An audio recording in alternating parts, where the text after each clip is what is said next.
जमीन के अंदर से एक खौफनाक आवाज गूंजी। कारून की चीखें फजा में बुलंद हो रही थीं, जबकि उसका जिस्म, उसका घर और उसके लामतनाही खजाने जमीन की गहराइयों में धंसते जा रहे थे।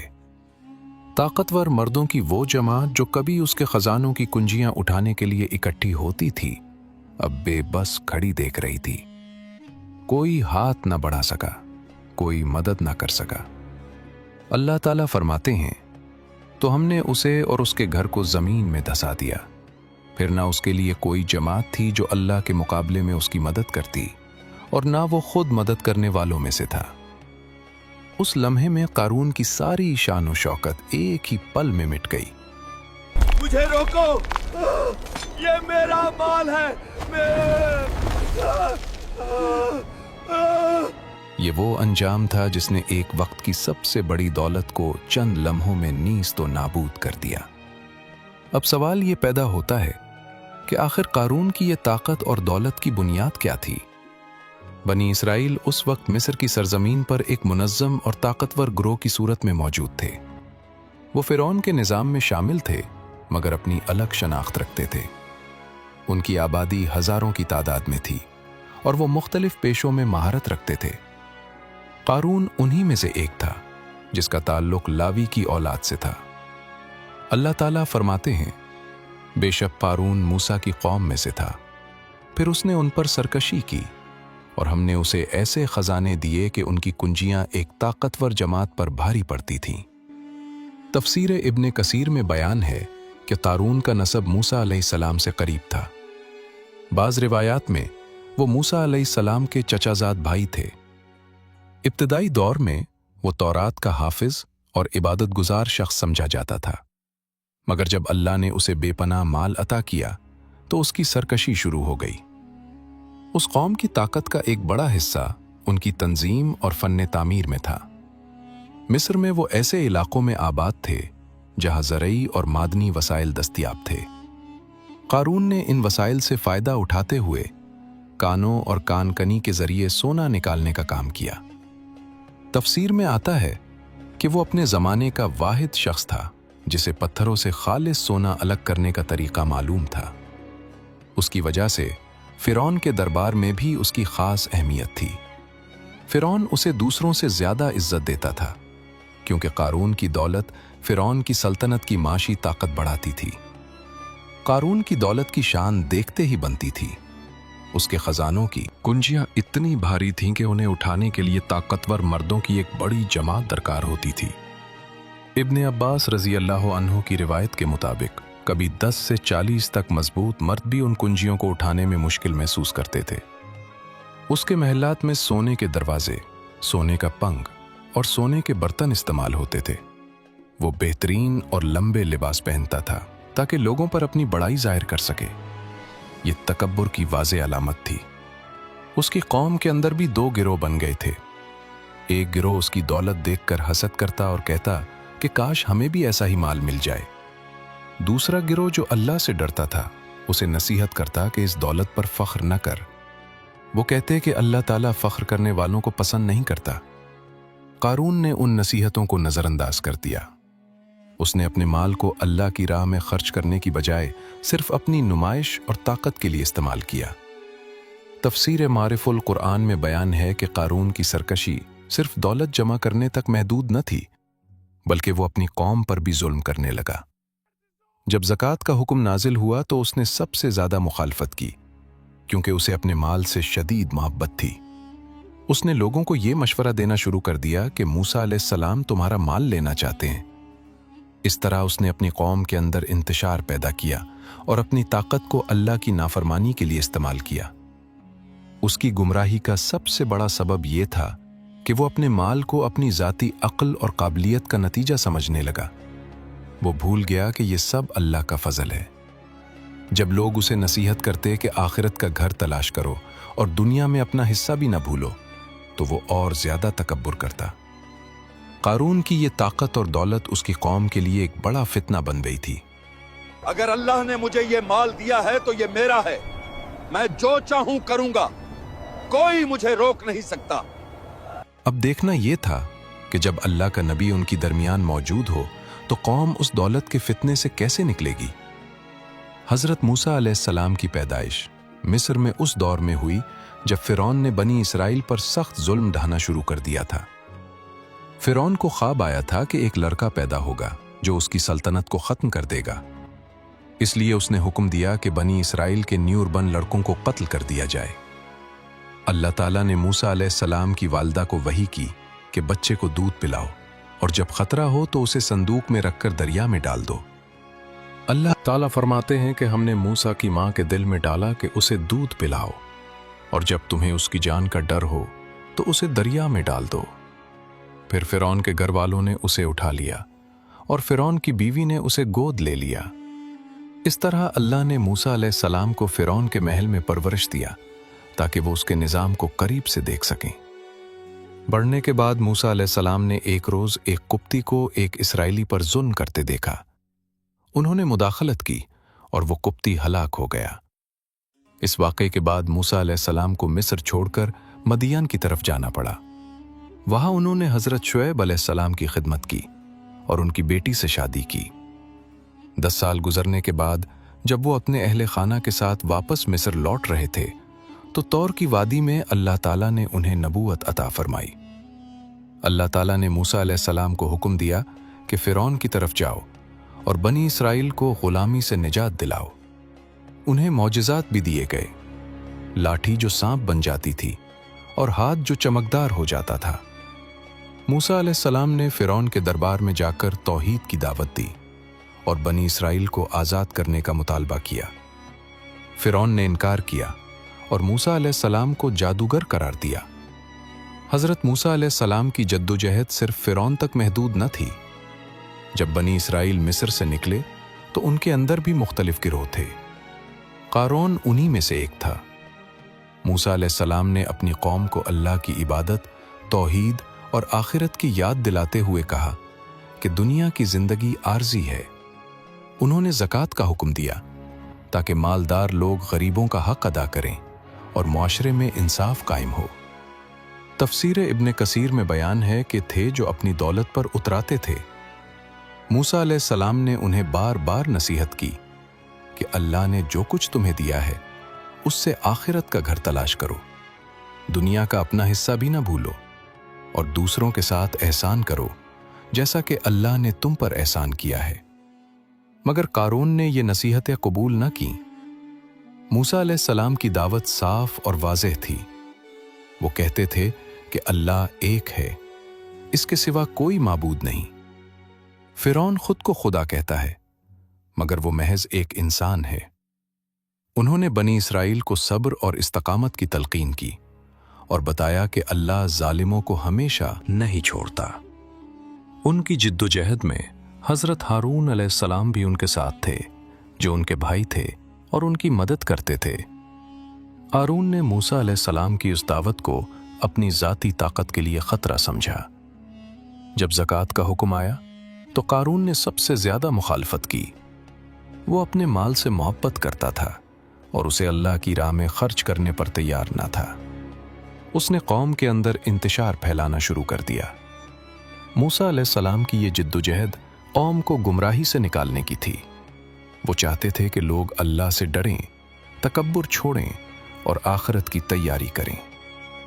मगर क़ारून जैसे लोगों ने इस दावत को कबूल करने की बजाय उसकी मुखालफत का रास्ता इख्तियार किया। अल्लाह ने जो माल तुम्हें दिया है उससे आखिरत का घर तलाश करो, दुनिया का हिस्सा भी ना भूलो और दूसरों के साथ एहसान करो जैसा अल्लाह ने तुम पर किया।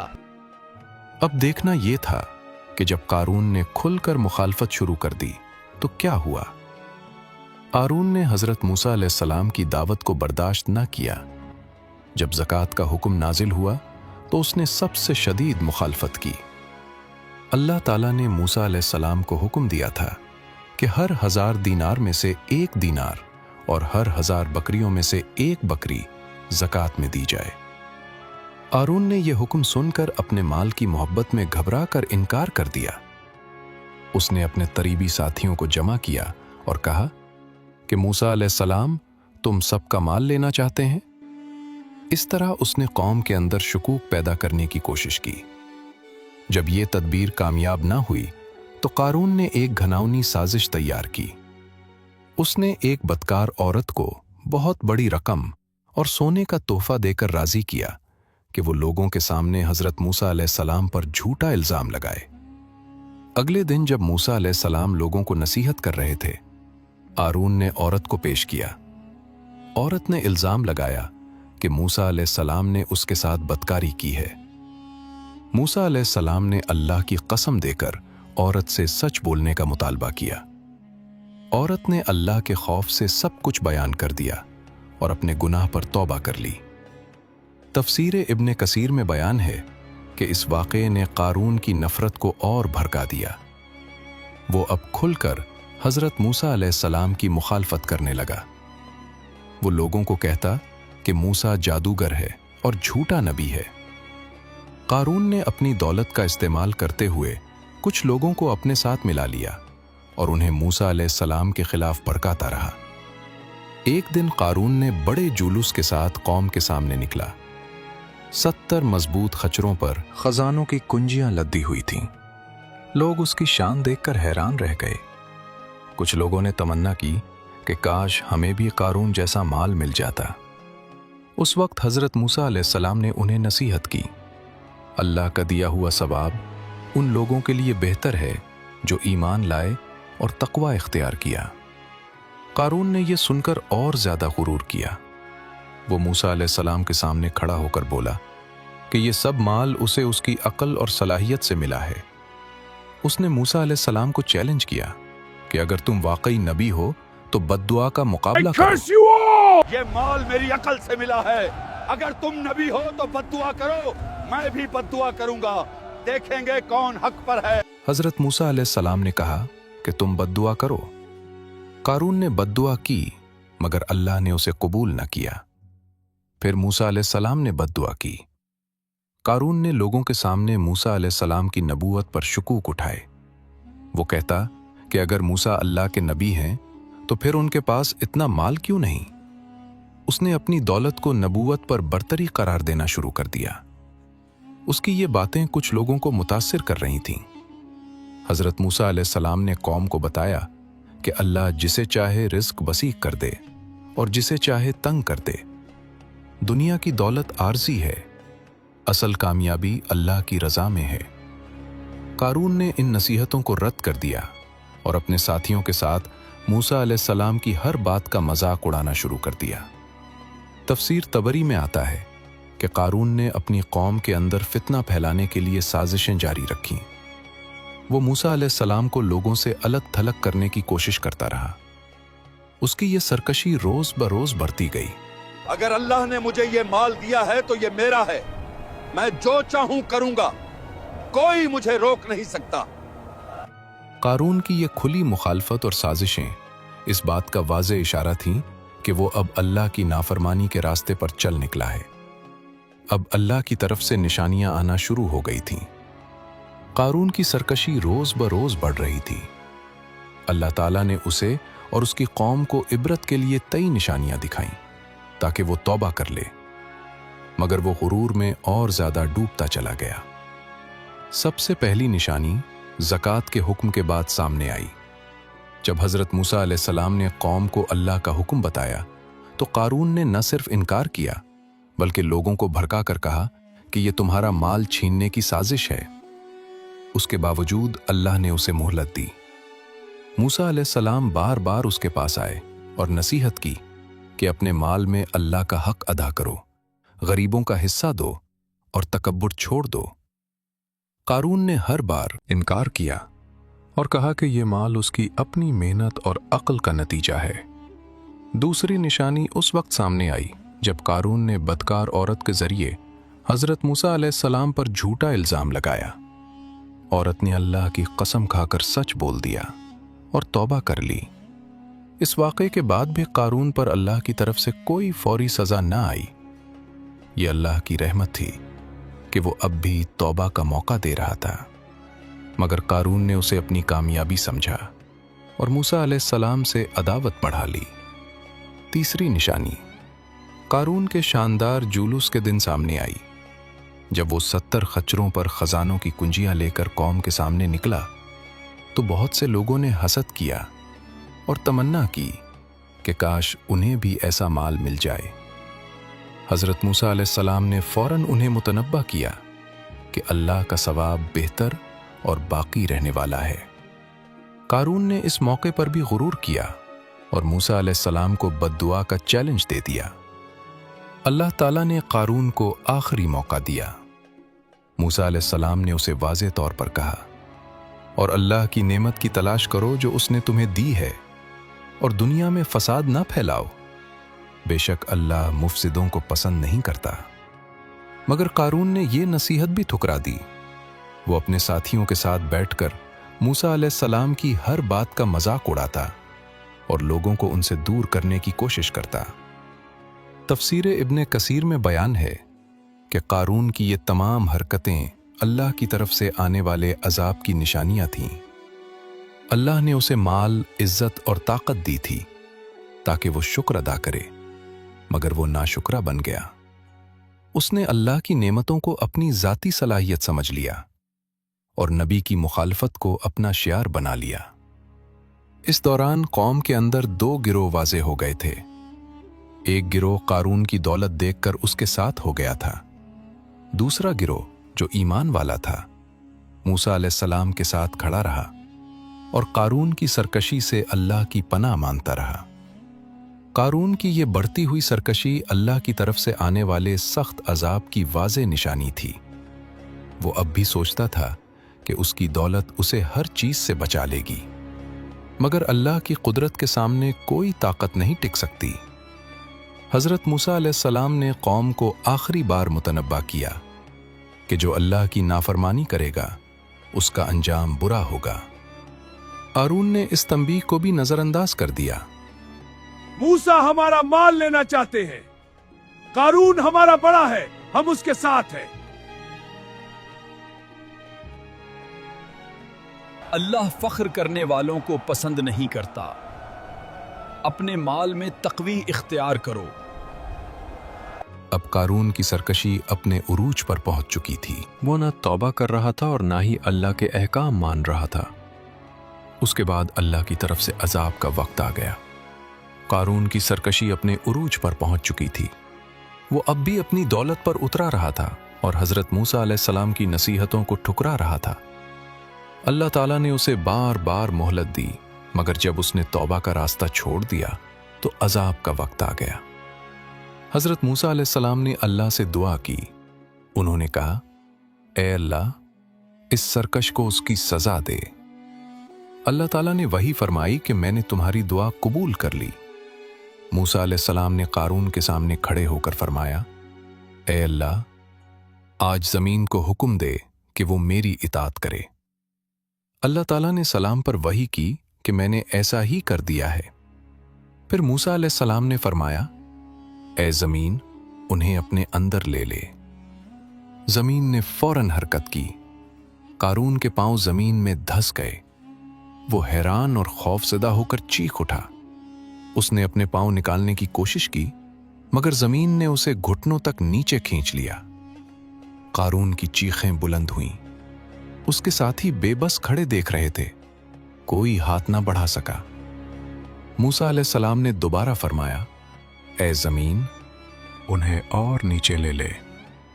زمین نے قارون کو اس کے کمر تک دھسا دیا۔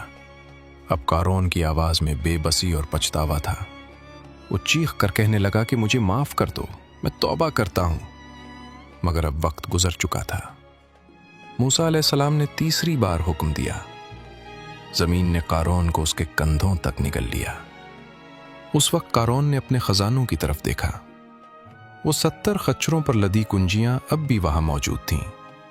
قارون نے آخری بار غرور میں کہا کہ یہ سب میرا مال ہے، مجھے مت لو، مگر زمین نے اس کے اشارے پر اس کے خزانوں کو بھی اپنے اندر کھینچ لیا۔ اللہ تعالیٰ فرماتے ہیں، تو ہم نے اسے اور اس کے گھر کو زمین میں دھسا دیا۔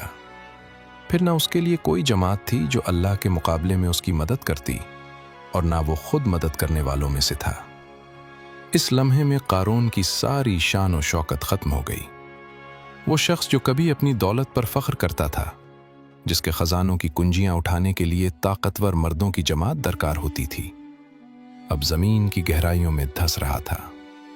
उसके महल्लात, सोने के दरवाजे, सोने का पंग, सब कुछ उसके साथ जमीन में जा रहा था। कारून के साथी जो कल तक उसकी दौलत देखकर हसद करते थे, आज बेबस खड़े थे। उनके चेहरों पर खौफ और हैरत थी। वो देख रहे थे कि अल्लाह की कुदरत किस तरह एक लम्हे में सब कुछ बदल देती है। हजरत मूसा अलैहिस्सलाम ने आखिरी हुक्म दिया। जमीन ने कारून और उसके घर को मुकम्मल तौर पर निगल लिया। कोई निशान बाकी न रहा, न महल, न खजाना, न कारून। तफसीर इब्न कसीर में बयान है कि कारून की ये सज़ा उसकी तकब्बुर और अल्लाह की नेमतों के नाशुक्री का नतीजा थी।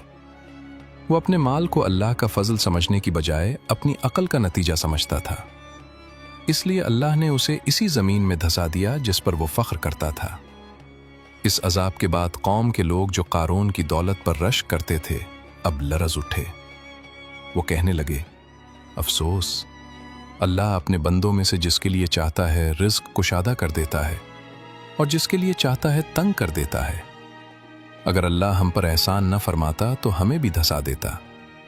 अफसोस, काफिर कभी फिर कभी कामयाब नहीं होते। ये मंजर बहुत हौलनाक था। कारून जो कभी अपने आप को नाकाबिल तस्खीर समझता था, अब जमीन की गहराइयों में गुम हो चुका था। उसके साथ उसका सारा माल भी चला गया। वो माल जो उसने कानों से निकाला, जो उसने तिजारत से जमा किया, जो उसने फिरौन के दरबार में फख्र के लिए इस्तेमाल किया, सब कुछ एक ही लम्हे में मिट गया। अल्लाह ताला ने इस वाक़े को कुरान में बयान किया ताकि आने वाली उम्मतों के लिए इबरत बने। कारून की तबाही ये बताती है कि अल्लाह की गिरफ्त बहुत सख्त है। जब वो पकड़ता है तो कोई बच नहीं सकता। न दौलत बचा सकती है, न ताकत, न साजिशें। मुझे रोको, ये मेरा माल है, मैं तौबा करता हूँ, मुझे बाहर निकालो। इस अजाब ने पूरी कौम को हिलाकर रख दिया। जो लोग कल तक कारून जैसा बनने की तमन्ना कर रहे थे, आज अल्लाह की कुदरत के सामने सर झुका चुके थे। कारून की कहानी यहां खत्म नहीं हुई। उसके बाद बचने वालों के लिए एक बड़ा सबक बाकी था। कारून के जमीन में धंस जाने के बाद जो लोग ईमान लाए थे, वो अल्लाह की रहमत से बच गए। हजरत मूसा अलैहिस्सलाम की कौम के वो अफराद जो तकब्बुर छोड़कर अल्लाह से डरते थे, उन्हें कोई नुकसान न पहुंचा। अल्लाह ताला ने उन्हें इस फितने से महफूज रखा जिसने कारून और उसके साथियों को निगल लिया था। ये लोग मूसा अलैहिस्सलाम के साथ रहे और अल्लाह के अहकाम पर अमल करते रहे। उन्होंने देखा कि दुनिया की सबसे बड़ी दौलत भी अल्लाह की नाफरमानी के सामने कुछ नहीं। उन मोमिनीन ने कारून की तबाही देखकर फौरन अल्लाह का शुक्र अदा किया। वो कहने लगे कि अगर अल्लाह हम पर फजल ना फरमाता तो हम भी कारून की तरह तबाह हो जाते। उन्होंने अपने माल में ज़कात अदा की, गरीबों की मदद की और तकब्बुर से बचने की कोशिश की। अल्लाह ने उन्हें इस सबक से फ़ायदा उठाने की तौफीक दी। अब इस वाक़े से अहम सबक ये निकलता है कि दौलत का असल मालिक अल्लाह ताला है। इंसान को जो कुछ मिलता है वो अल्लाह का फजल है। कारून ने ये भूल कर कि ये सब मेरी अकल और मेहनत से मिला है, अल्लाह की नेमतों का नाशुक्रा बन गया। नतीजा ये निकला कि अल्लाह ने उसे इसी जमीन में धंसा दिया जिस पर वो फख्र करता था। दूसरा सबक तकब्बुर और गुरूर की तबाही है। कारून ने अपनी दौलत, महल्लात और शान व शौकत देखकर खुद को सबसे बड़ा समझ लिया। वो मूसा अलैहिस्सलाम जैसी नबूवत पर भी अपने माल को फौकियत देने लगा। अल्लाह ताला फरमाते हैं कि वो फख्र करने वालों को पसंद नहीं करते। कारून की कहानी इस बात की वाज़ेह दलील है कि जब इंसान अल्लाह की नेमत पर तकब्बुर करता है तो अल्लाह उसे जलील कर देता है। तीसरा सबक यह है कि माल अल्लाह की अमानत है। कारून ने अपना सारा माल सिर्फ नुमाइश, फख्र और अपनी इज्जत बढ़ाने में खर्च किया। उसने ज़कात अदा नहीं की, गरीबों का हक नहीं दिया। जब अजाब आया तो ना उसका माल उसे बचा सका और ना उसकी ताकत। आज भी जो लोग अपनी दौलत पर फख्र करते हैं, रिश्वत लेते हैं, अवाम का हक मारते हैं या गरीबों को हकीर समझते हैं, उन्हें कारून का अंजाम याद रखना चाहिए। अल्लाह की गिरफ्त बहुत सख्त है। चौथा सबक दुनिया की आर्जी हैसियत का है। कारून की सारी चमक दमक चंद लम्हों में मिट गई। उसके खजाने, महल्लात और शान और शौकत का कोई निशान बाकी न रहा। अल्लाह ताला ने इस वाक़े को कुरान में बयान किया ताकि आने वाली उम्मतों को याद रहे कि दुनिया की जिंदगी आरसी है, असल जिंदगी आखिरत की है। जो लोग दुनिया को सब कुछ समझकर आखिरत को भूल जाते हैं, उनका अंजाम कारून जैसा हो सकता है। आज के दौर में भी बहुत से कारून मौजूद हैं। वो हुक्मरान जो अवाम का माल लूटते हैं, अरबों रुपए बैरूने मुल्क जमा करते हैं, जबकि उनकी कौम भूख से मर रही होती है। वो अमीर जो गरीबों पर जुल्म करते हैं और अपनी दौलत को अल्लाह की राह में खर्च नहीं करते। उन सबको कारून की कहानी से सबक लेना चाहिए। अल्लाह जिसे चाहे रिस्क कुशादा कर दे और जिसे चाहे तंग कर दे। कोई इंसान अपनी ताकत पर भरोसा ना करे। आम लोगों के लिए सबक यह है कि अमीर लोगों की दौलत देखकर हसद ना करो। कारून की दौलत पर रश करने वाले लोग बाद में खुद कहने लगे कि अफसोस, हमने बड़ी गलती की। असल कामयाबी दौलत में नहीं, बल्कि ईमान, तकवा और अल्लाह की रजा में है।